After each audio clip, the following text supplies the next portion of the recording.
যেতিয়াই আমি জীৱনৰ কোনোবা এটা মুহূৰ্তত গৈ থিয় হওঁ তেতিয়া এনেকুৱা অনুভৱ হয় যেন কোনোবা এটা নাম নজনা শক্তিয়ে আমাৰ ভিতৰৰ পৰা ওলাই আহি আমাৰ জীৱনটো পৰিৱৰ্তন কৰি দিব বিচাৰে।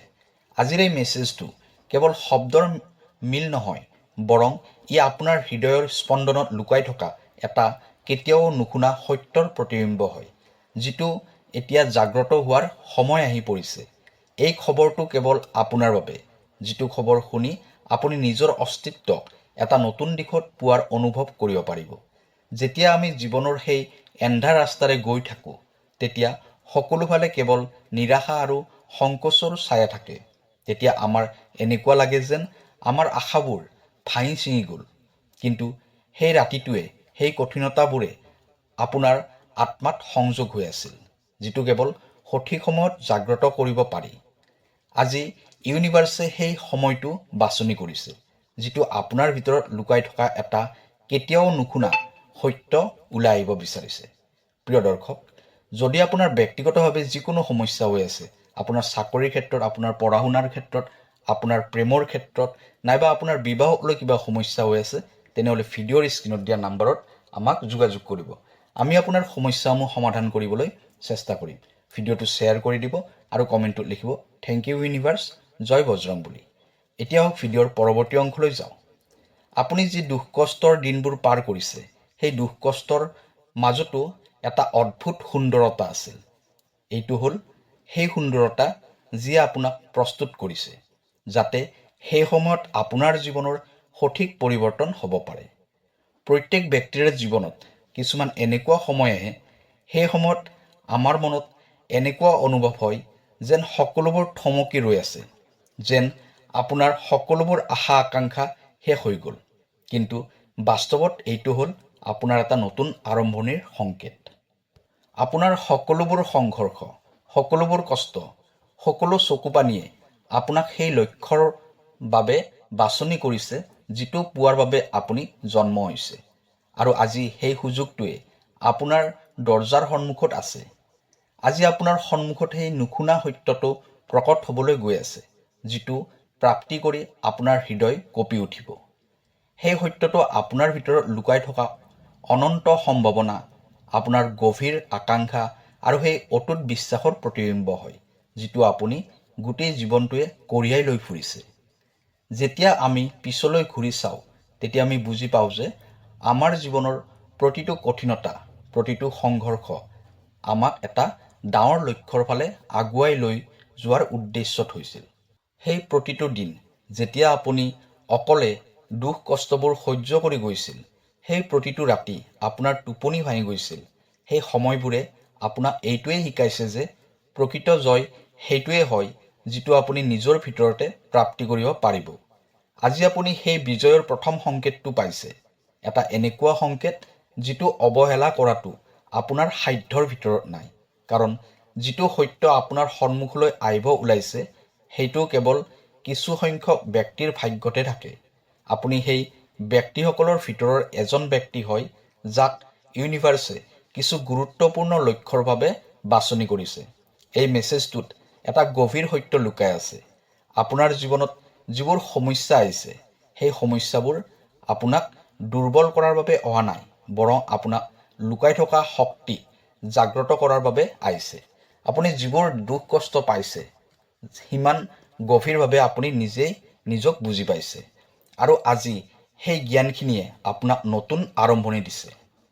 যেতিয়া আপুনি সেই সংকেতটো শুনিব, আপোনাৰ মনত অনুভৱ হ'ব যেন প্ৰতিটো দুখ কষ্ট, প্ৰতিটো সংঘৰ্ষ আপোনাৰ ভিতৰত এটা মূল্যৱান ৰত্নৰ দৰে লুকাই আছিল, যিটো এতিয়া উজলি উঠাৰ সময় আহি পৰিছে।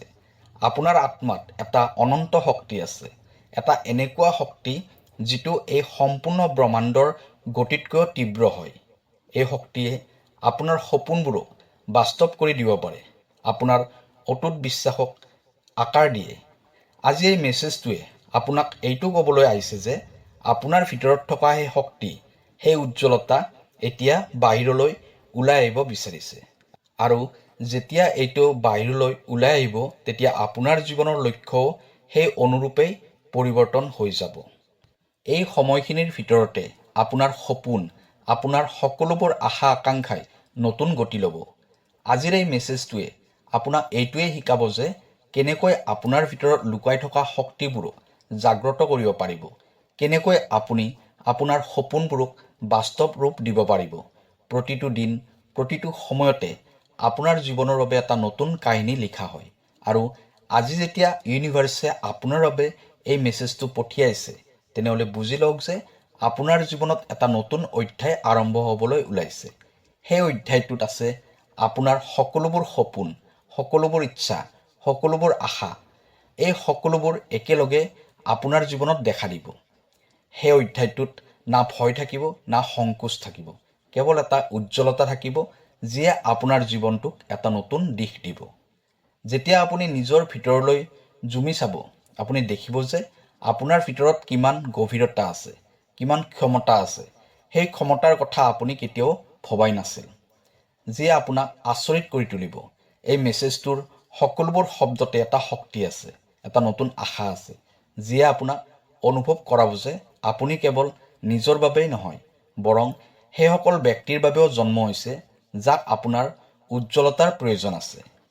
আপোনাৰ কাহিনীটোত এটা আচৰিত ধৰণৰ উজ্জ্বল আছে, যিয়ে কেৱল আপোনাকে নহয়, আনকো প্ৰেৰণা দিব। ভাবক, যেতিয়া আপুনি সেই ব্যক্তিসকলৰ চকুৰ ফালে চায়, তেতিয়া দেখিব যে তেওঁলোকে এন্ধাৰৰ মাজতে ঘূৰি আছে। আপুনি তেওঁলোকক আপোনাৰ ভিতৰত থকা উজ্জ্বলতা দিব পাৰিবনে? যিবোৰ আপোনাৰ ভিতৰত জ্বলি আছে, আপুনি তেওঁলোকক সেই দিশটো দেখুৱাই দিব পাৰিবনে, যিটো দিশ আপুনি আপোনাৰ জীৱনত সংঘৰ্ষ কৰি থকা সময়ত দেখা পাইছিল? এই মেছেজটোৱে আপোনাক এইটোৱে ক'বলৈ আহিছে যে আপোনাৰ জীৱনৰ উদ্দেশ্য কেৱল আপোনাৰ সুখতেই সীমিত নহয়, অৰ্থাৎ আপুনি সুখত থকাটোৱে উদ্দেশ্য নহয়, বৰং এইটোৱে আনৰ বাবেও এটা উদাহৰণ হৈ ৰ'ব। আপোনাৰ সফলতা, আপোনাৰ জয়, আপোনাৰ অনুভৱ, এই সকলোবোৰ এটা উজ্জ্বল পোহৰ হৈ সন্মুখলৈ আহিব। আৰু এই উজ্জ্বল পোহৰটোৱে আপোনাৰ জীৱনৰ বাবে এটা কেতিয়াও নুশুনা সত্য হৈ প্ৰকট হ'ব। যেতিয়া এই মেছেজটো আপুনি অনুভৱ কৰিব, তেতিয়া আপুনি বুজিব পাৰিব যে প্ৰতিটো অনুভৱ, সেই অনুভৱটো যিমানেই কষ্টকৰ নহওক কিয়, সেইটোৱে আপোনাৰ বাবে এটা নতুন ৰাস্তা মুকলি কৰি দিব। সেই ৰাস্তাত যাওঁতে আপুনি আপোনাৰ ভিতৰত থকা সকলোবোৰ শক্তি অনুভৱ কৰিব পাৰিব, য'ত আপোনাৰ সকলোবোৰ সপোন বাস্তৱ কৰাৰ বাবে সুযোগ পাব। এই মেছেজটোৱে আপোনাক এইটোৱে ক'ব বিচাৰিছে যে এতিয়া সময় আহি গৈছে পৰিৱৰ্তন হোৱাৰ, চমৎকাৰ হোৱাৰ, যিয়ে আপোনাৰ জীৱনটো চিৰদিনৰ বাবে পৰিৱৰ্তন কৰি দিব। এই মেছেজটোৱে আপোনাক এইটোৱে ক'বলৈ আহিছে যে আপোনাৰ ভিতৰত লুকাই থকা সেই অমূল্য সত্য এতিয়া জাগ্ৰত হ'বলৈ ওলাইছে। এই সত্যটোৱে আপোনাৰ লক্ষ্য, আপোনাৰ সাহসৰ সৈতে চিনাকি কৰাই দিব। আপোনাৰ জীৱনৰ সেই কেতিয়াও নুশুনা সত্য, যিটো জানিব পাৰিলে আপুনি আচৰিত হৈ যাব। এতিয়া সময় আহি গৈছে সেই সত্যটো স্বীকাৰ কৰি লোৱাৰ, সেই অমূল্য অনুভৱটোৰ সৈতে জীয়াই থকাৰ, যিটো ইউনিভাৰ্ছে আপোনাৰ বাবে পঠিয়াই দিছে।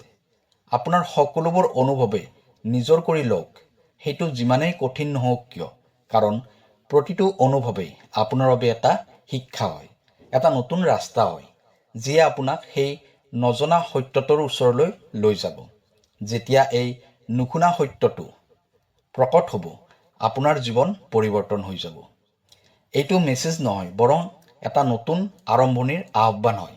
যেতিয়া আপুনি এই মেছেজটো নিজৰ কৰি ল'ব, তেতিয়া আপোনাৰ ভিতৰত লুকাই থকা সেই অমূল্য ৰত্নটো চিনি পোৱাৰ লগতে আপুনি আনৰ বাবেও প্ৰেৰণাৰ উৎস হৈ পৰিব।